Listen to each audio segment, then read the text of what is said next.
Hoy por hoy, Mario está en todas partes, y es probable que sea el personaje de videojuegos más conocido del mundo. Además de sus incontables juegos, su nombre también se extendió a mercancías, programas de televisión, películas, juguetes y todo lo que te puedas imaginar. Mercadotecnia.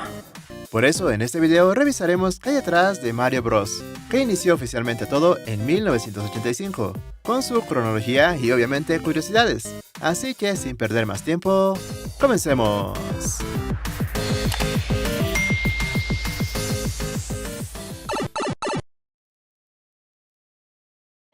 Have you ever heard of Nintendo?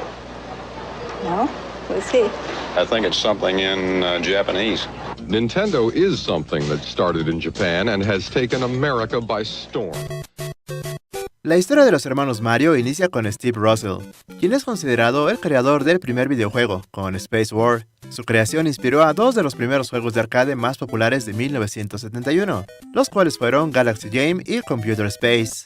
Pero el primer juego realmente exitoso fue Pong, en 1972, y la industria de los juegos entró en lo que comúnmente se conoce como la Edad de Oro. En 1978, con el lanzamiento de Space Invaders, muchos competidores tratarían de entrar al nuevo mercado de los juegos de video. Uno de estos sería una compañía poco conocida llamada Nintendo, originaria de Japón, quienes en 1981 lanzaron un videojuego llamado Donkey Kong, el cual fue creado por Shigeru Miyamoto.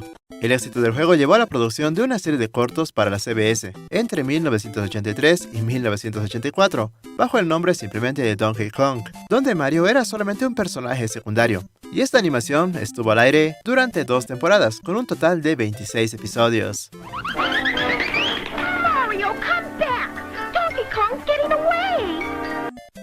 Después de hacer un par de secuelas de Donkey Kong, Miyamoto comenzaría a trabajar en un nuevo juego, esta vez enfocado en el personaje de Jumpman. Y a partir de ese punto, Shigeru y Mario iniciarían una carrera que duraría casi de por vida. Miyamoto obviamente rebautizó a Jumpman como Mario, y le dio un hermano llamado Luigi, en su primer juego llamado simplemente Mario Brothers. En este primer juego el objetivo es acabar con unos monstruos que salen de las cañerías, y el aspecto del juego es bastante simple, la cámara fija, el fondo negro, y la verdad un poco lento, pero para los estándares de 1983 el juego fue un éxito, pues era bastante divertido.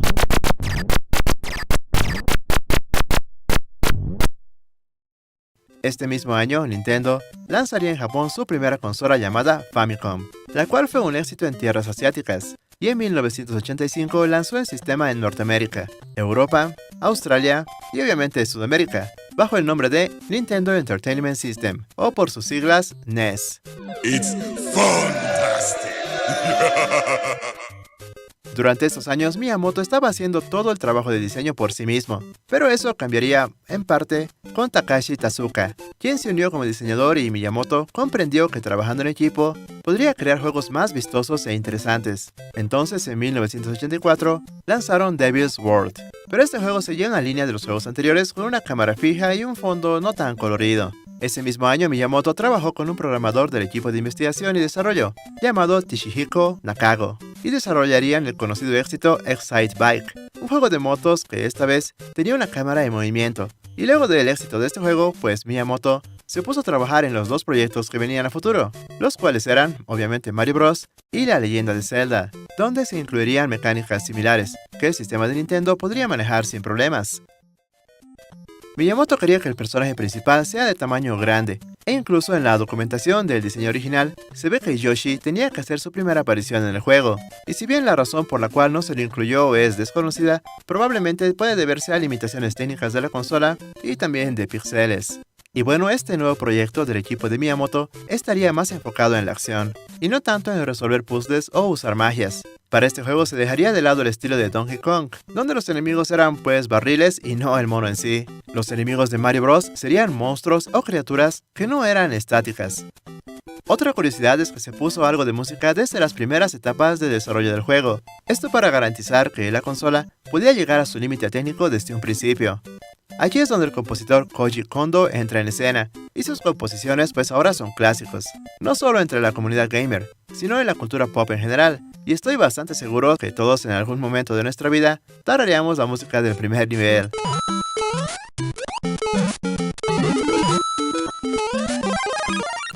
Otro de los temas más recordados es el de los niveles de agua.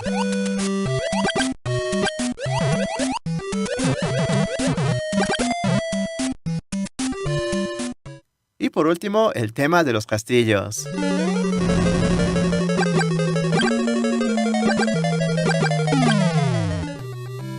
Por aquel entonces, la mayoría, o casi todos los juegos, se desarrollaban sobre un fondo negro, y en Mario se cambió ese negro por un azul para simular el cielo, con un par de nubes blancas y los ladrillos como suelo, y los ejecutivos de Nintendo quedaron bastante impresionados al ver un escenario tan vivo.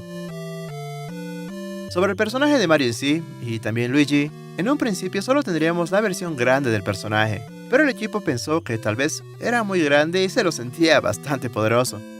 Entonces los creativos pensaron que tal vez sería divertido tener a dos versiones de Mario, uno pequeño y otro grande, y es ahí donde también surgió la idea del hongo para poder crecer.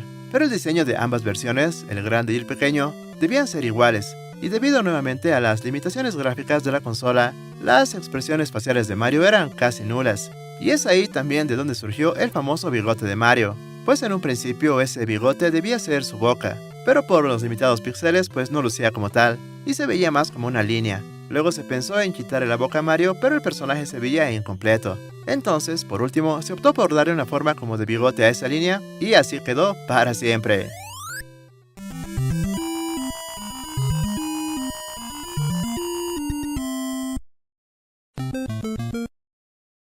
Para el enemigo principal, que sería conocido como Bowser, los diseñadores tomaron inspiración de Toei Animation, específicamente de la serie Alakazam, donde los villanos lucían como monstruos mutantes, y en los primeros esbozos de Miyamoto, Bowser lucía más como una tortuga, y con el tiempo se llegó al diseño final que todos conocemos. Sobre el resto de los enemigos, las tortugas o Koopa Troopas, ya habían aparecido en un juego anterior de Mario, pero la diferencia es que estos enemigos no morían si saltabas sobre ellos, y esta característica se cambió para agregarlos al nuevo mundo de Mario. Por otra parte, los Goombas se terminaron agregando casi al final del desarrollo del juego. De hecho, ellos debían hacer su aparición en los niveles 3 y 5 y de ahí en adelante, pero al final se los agregó desde un principio para que los jugadores se familiarizaran rápidamente en cómo eliminarlos, pues en ese entonces las mecánicas de un juego de plataformas no estaban establecidas aún, así que el primer nivel debía mostrar todo lo que nos esperaría a lo largo del juego, con el hongo para crecer, el hongo de una vida extra, la flor que nos daba el poder de lanzar bolas de fuego, ingresar a las cañerías y la célebre enredadera para subir a las nubes. De hecho, esta idea de la enredadera surgió del cuento clásico de Jack y las habichuelas mágicas, donde un niño siembra unas semillas mágicas y crece una planta hasta el cielo, y una vez que trepa por la misma, llega a un mundo sobre las nubes.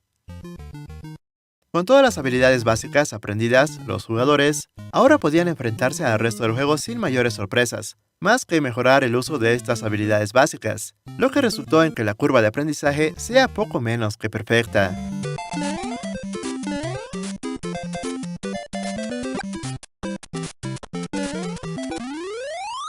Esto es ahora demasiado tranquilo para mí.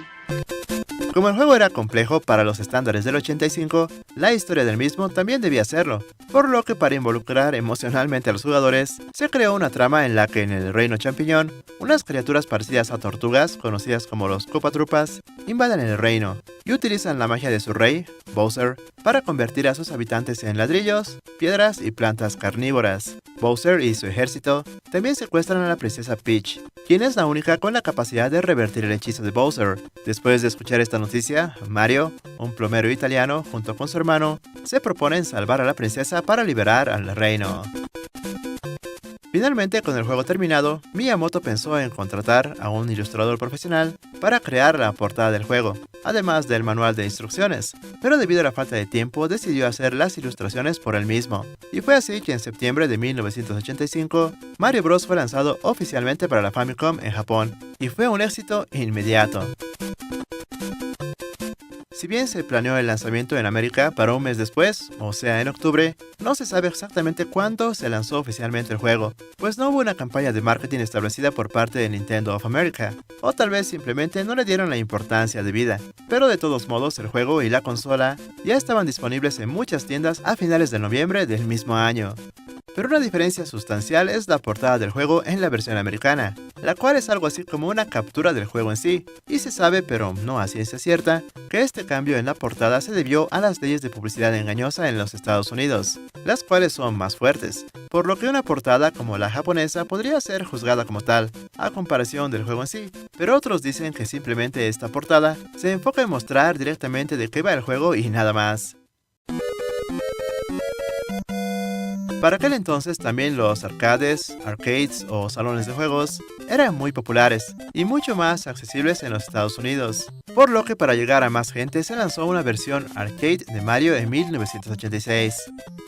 Para incentivar el gasto de monedas, los niveles se hicieron mucho más difíciles, con plataformas más estrechas, enemigos más peligrosos, menos honguitos, y tenías que colectar 200 monedas para una vida extra, en lugar de las 100 de la versión de consolas.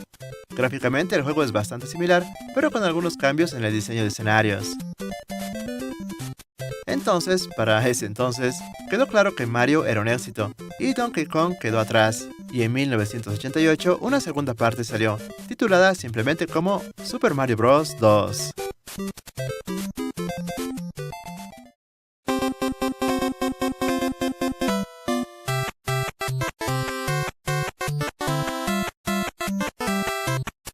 Esta segunda parte, dirigida nuevamente por Miyamoto, evolucionó gráficamente, pues fue desarrollada en poco más de 3 años, y una de las principales mejoras es que, por primera vez, podías seleccionar entre jugar con Mario, Luigi, la princesa, o con Todd, o Honguito, cada uno contando obviamente con sus fortalezas y debilidades.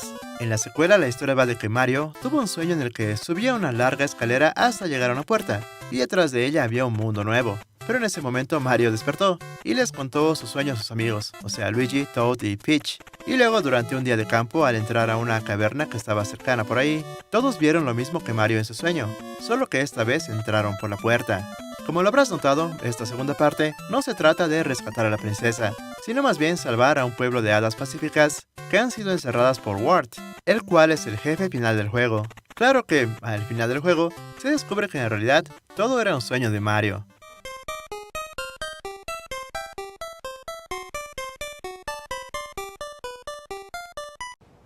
¿Qué escritores tan flojos? Al año siguiente, en 1989, salió al mercado la icónica Game Boy, que venía con el juego Super Mario Land, un juego que no es canon y se basa en los 2 primeros juegos de Mario. Junto con el lanzamiento de la secuela, también se licenció a los personajes para una versión de una serie de televisión llamada El Super Show de Super Mario Bros., protagonizada por Lou Albano y Danny Wells. Hola, paisanos. Este es el super programa de Super Mario Bros. With the Mario Brothers and plumbing's a game. We're not like the others who get all the fame. If you think it's in trouble. Por cierto, hice un video completo sobre esta nostálgica serie, que tiene más de 70.000 visualizaciones al momento de este video, así que dejaré el enlace en el primer comentario y al final de este video.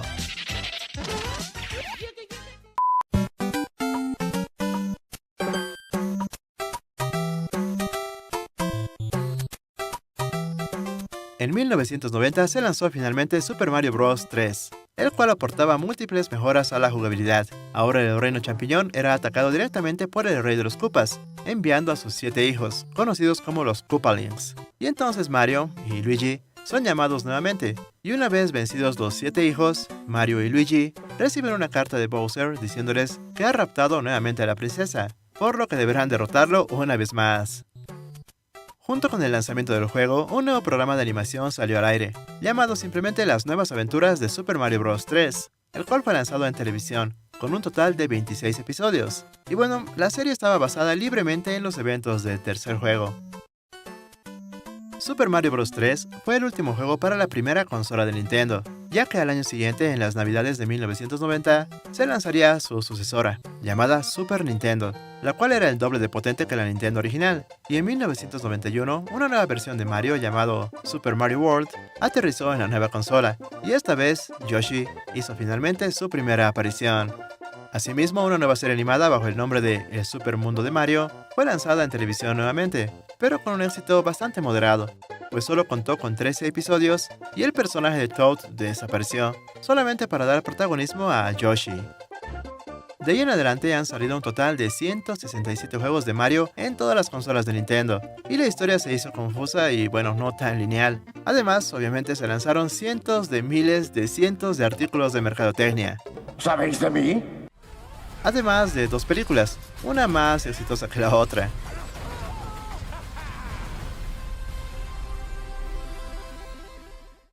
En estos más de 35 años de Mario Bros, se han vendido más de 600 millones de copias de los juegos, validando un ingreso total estimado de unos 36 mil millones de dólares, lo que convierte obviamente a Mario Bros en una de las franquicias de videojuegos más exitosas de todos los tiempos, por lo cual siempre viene bien una jugadita del juego original. Así que por ahora déjame tus comentarios y dime cuál es el juego que más te gustó de Mario, y también cuál crees que es el peor. Además, si no tienes mucho más que hacer, pues pásate a ver estos otros 2 videos.